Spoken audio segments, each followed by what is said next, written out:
नमस्कार मित्रांनो, फिटनेस के तेजसमध्ये आपलं स्वागत आहे. मी तुमचा आपला तेजस.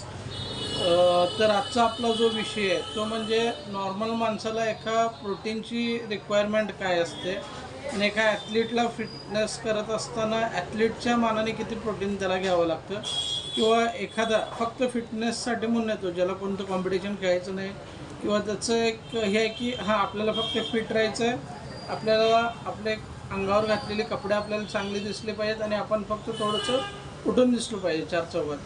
यासाठी पण असे जे आहेत ते वर्कआउट करणं येतात जे फक्त फिटनेससाठी म्हणून.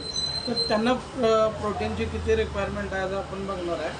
तर रेशो कसं असतं ना की सपोज जर एखाद्याचं काम आहे की दिवसभर दुकानात बसणे किंवा आय टी क्षेत्रात जर काम करत असेल तर मोस्ट प्रॉब्ली तो बसून काम करत असतो, त्याची फिजिकल ॲक्टिव्हिटी एवढी नसते.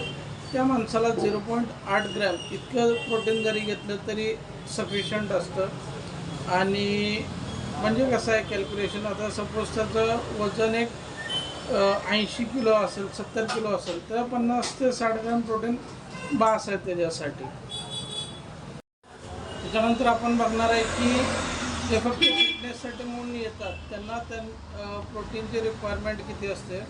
तर एखादा नॉर्मल आहे की बाबा ज्याला जिम पण तो हेवी करतो, स्ट्रेंथ एक्सरसाइज करतो, कार्डिओ करतो, किंवा त्याचं बाकीच्या इतर ॲक्टिव्हिटी पण जेव्हा फिजिकली त्याचं बाहेर फिरणं जास्त असेल किंवा ह्या ज्या गोष्टी असतील तर त्यांना कसं आहे ना की आता सपोज ज्या व्यक्तीचं वजन एक 80 किलो आहे तर 160 ग्रॅम त्याला प्रोटीन गरज आहे. 160 ग्रॅम प्रोटीन घेत असताना कसं आहे आपण जे सप्लिमेंटद्वारे घेतो तो 1 किंवा 2च स्कूप घेतो, पण बाकीचं जे प्रोटीन आहे त्याला आपल्याला एक 5 ते 6 मीलमध्ये डिवाईड करायला लागतं. तेवढ्या ह्याच्यामध्ये जेवणातून ते आपल्याला मिळतं आणि ते घरगुती पद्धतीने मिळतं. असं नाही की प्रत्येक गोष्टीसाठी आपल्याला त्याला बाहेर जावं लागतं किंवा काही असं नाही. स्वस्तात आणि व्यवस्थित आपल्या घरातल्या डाळे असतील. जेमिनी एमपीटीचं रेट काय बघा. जो आपण प्रकार बघणार आहे तो म्हणजे प्रोफेशनल ॲथलीट्स. प्रोफेशनल ॲथलीट्स किती प्रोटीन घेतात किंवा काय घेतात हे आपल्याला बघायचं आहे. तर प्रोफेशनल ॲथलीट जे आहेत ते त्यांच्या बॉडी वेटच्या 3 पट ते 4 पट हे ते प्रोटीन घेत असतात. कारण की कसं असते ॲक्च्युली त्यांचं प्रोफेशनच हे आहे की याच्यावर त्यांचं लाईफ आहे.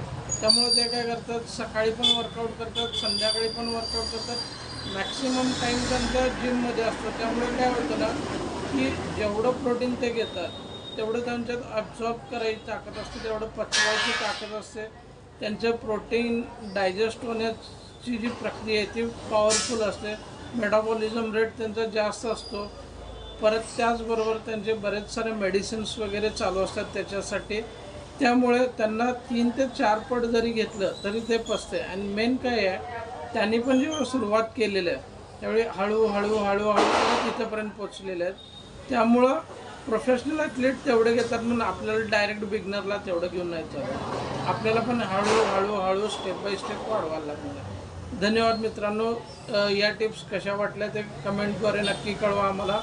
आणखीन काही प्रश्न असतील तर कमेंट्सद्वारे सांगा. जय हिंद, जय महाराष्ट्र.